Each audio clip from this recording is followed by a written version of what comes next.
Hey guys, welcome back to my channel. I'm Brittany and I've been MIA for a while.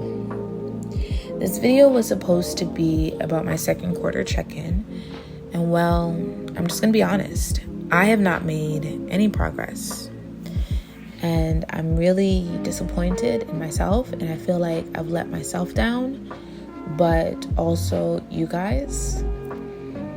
And I was talking to my friend about this, and she was like, you've been through a lot those last 3 months, and it's understandable for you not to hit those goals and those dreams with everything that you've been through.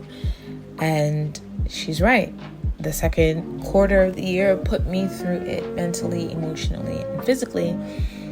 And while there are some things that I cannot fully discuss, I want to be as transparent with you as possible.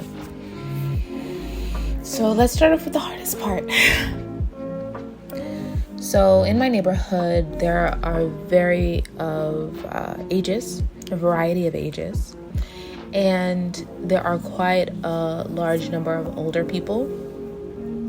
And so when some of them do see me, they say hi and I say hi. There's a lovely couple on my street who are like a part of the parking system here. So you park your car, they tell you how much and you have to pay them type of thing. Ever since I've been here, you know, if it's hot, I'll get them something. If they have a little snack for me, they'll give me something. We say hi, we talk. And they know that my Korean is not where I want it to be, but we do have a conversation. And so I have a neighbor who I met a couple years ago. He's been here for a minute.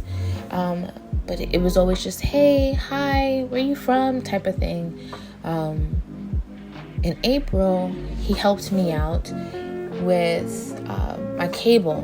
My building needed to find a provider for the cable. And he helped me explain everything to me. And I said, okay. So I think that because he helped me, he assumed that there was more to this than it actually was. And he started to get comfortable, and that made me feel uncomfortable. And in hindsight, I should have been clearer with my words, saying, no, leave me alone, I'm uncomfortable, instead of saying, not right now, I don't have time, I'm busy, because at the time, I was thinking, I just want to get out of this situation. It's at night and I don't want to be in the situation. In the daytime, I'll let him know, hey, you've made me feel really uncomfortable. Please leave me alone. But it was to the point where I felt unsafe, and I filed a complaint with the police. And I feel like there's a difference from when someone who's random on the street, you're telling, hey, leave me alone, get away from me, to someone who knows where you live. And that's just another level of unsafetyness that I felt. And going to the police and dealing with the police was a very intense process. They were helpful. However, I cannot talk about too much because it is still under investigation. But what I will say, and I did say at the time, is that I felt weak, and I would say that I'm a strong person, and I felt weak, and I hated that feeling because I'm always aware of my surroundings. I always know what's going on, and I know I have to take care of myself because no one else will. And in this moment, I was afraid. And during that time of being in the police office, they're like, hey, you need to move. And that completely shifted my world, because now I felt like I'm giving up so much because of this person. My comfortability, my convenience of my great neighborhood that I love to be in, and now it's all gone because of him. Everything just felt so overwhelming and too much, and I was looking over my shoulder and second guessing myself if I made the right decision to go to the police because he hasn't been bothering me. You know, there are other women and men and people who go through a lot worse situations, and mine wasn't even that bad. So is this too much? And I did have people supporting me, like, this is the right thing to do because this is where it starts. and it can always go left so quickly. And there were other people who did not support me and told me I put myself in this situation and I should have did this and I should have did that. And it made me feel like I made the wrong decision and it was my fault. And it wasn't. And I see that now, but that was a lot to process.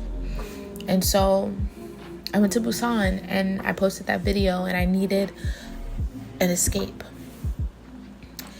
And then my foot started itching and burning. It was on fire, so I had to go to the doctors, and then I found out I had a foot infection.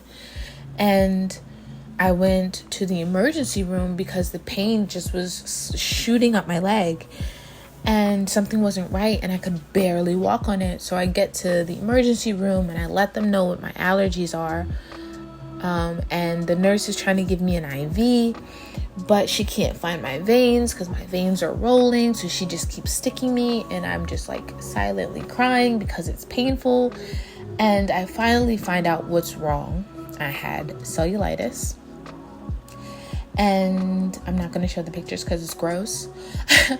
And the doctor gave me medicine and antibiotics just for a couple of days. And when I woke up in the morning, I was covered in hives. So apparently, even if you're allergic to something, they will try to give you something in the similar family to help you through the process. And yeah, that did not work for me.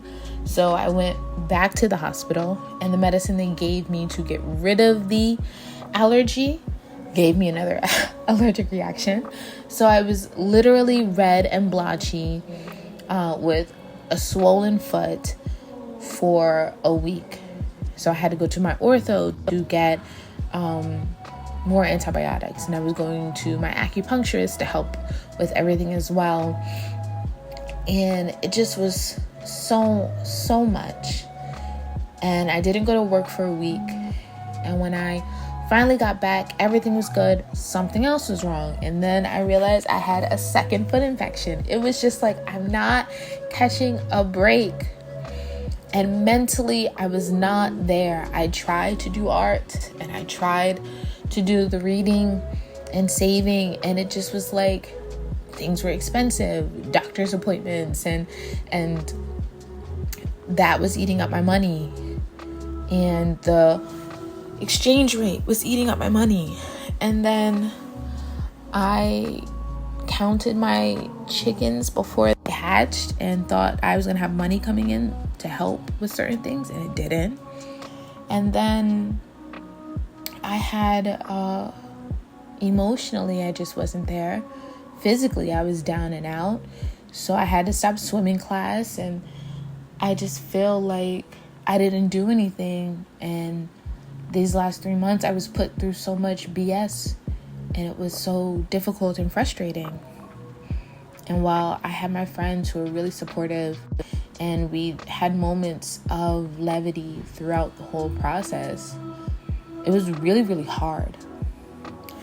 And I also feel like maybe the amount of goals that I had set for myself is too much for me to handle at this moment. And instead of 16 things, I lowered it to 9 things. I'm going to finish The Artist's Way. I know I've been saying that for like forever. But I really am going to finish. It's a 12-week process, and this has been like a 12-month process.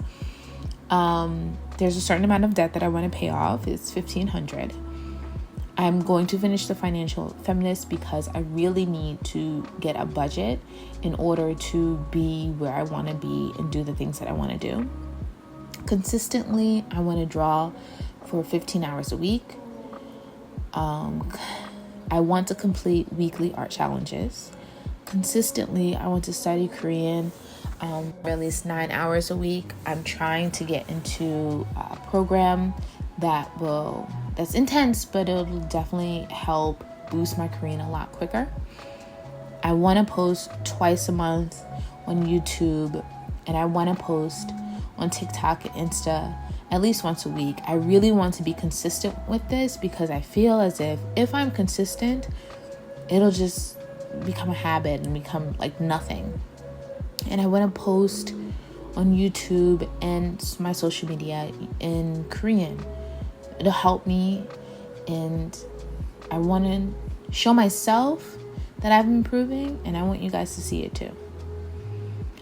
So that's been the last 3 months, and I know this is late, and I will see you guys next week with another video. Thank you guys so much.